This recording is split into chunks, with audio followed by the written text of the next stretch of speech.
Hello, welcome back to Bigg Boss Malayalam season 6. Total task ആയ second day ഗസ്റ്റായിട്ട് വന്നത് ശ്വേത മേനോനാണ്.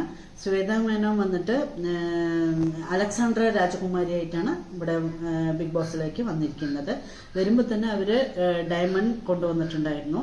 അവർ വന്ന് ഡെന്നിന്റെ റൂമാണ് സെലക്ഷൻ ചെയ്തത്. ശ്വേത മേനോൻ ജിൻഡോനോട് ഡയമണ്ട് സൂക്ഷിക്കാൻ വേണ്ടി പറഞ്ഞു. പിന്നെ ജാസ്മിനോട് കണ്ണോട് കാണുമ്പോഴെല്ലാം പാട്ടിന്റെ ഒരു ഡാൻസ് ആടാൻ പറഞ്ഞു. അപ്പോൾ ജാസ്മിനോട് എല്ലാവരെയും വിളിച്ചിട്ട് വരാൻ പറഞ്ഞപ്പോൾ പവർ റൂമിലെ ആൾക്കാര് റെസ്പോൺസ് ചെയ്തില്ല. അപ്പൊ ജാസ്മിൻ ദേഷ്യം വന്നിട്ട് ഗ്യാസ് വന്ന് ഓഫാക്കി. ഗ്യാസ് ഓഫാക്കിയതുമേ രശ്മിന് ജാസ്മിനെ പിടിച്ച് തള്ളി വിട്ടു. രണ്ടുപേരും തമ്മിൽ വഴക്കായി. ബിഗ് ബോസ് അവരെ വിളിച്ച് വാണിംഗ് ചെയ്തു.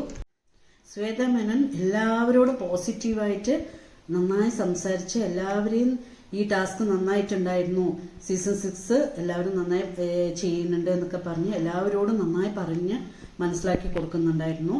പിന്നെ ക്യാപ്റ്റൻസിയായ ഋഷി വന്നിട്ട് ഏതും പ്രോപ്പറായി ചെയ്യുന്നേയില്ല.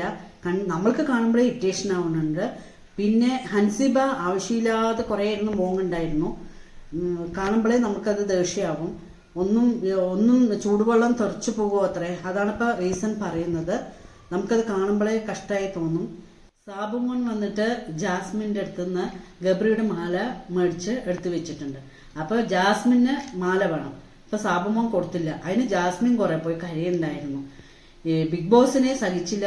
ഇവരെ ഓരോ കാര്യങ്ങൾ ചെയ്യുന്നതൊന്നും കാണുമ്പോൾ ഇഷ്ടപ്പെടാതായതും ബിഗ് ബോസെ ടാസ്കേ നിർത്തിവെച്ചു. ഇനി നമ്മൾക്ക് നാളെ ബാക്കി കാണാം.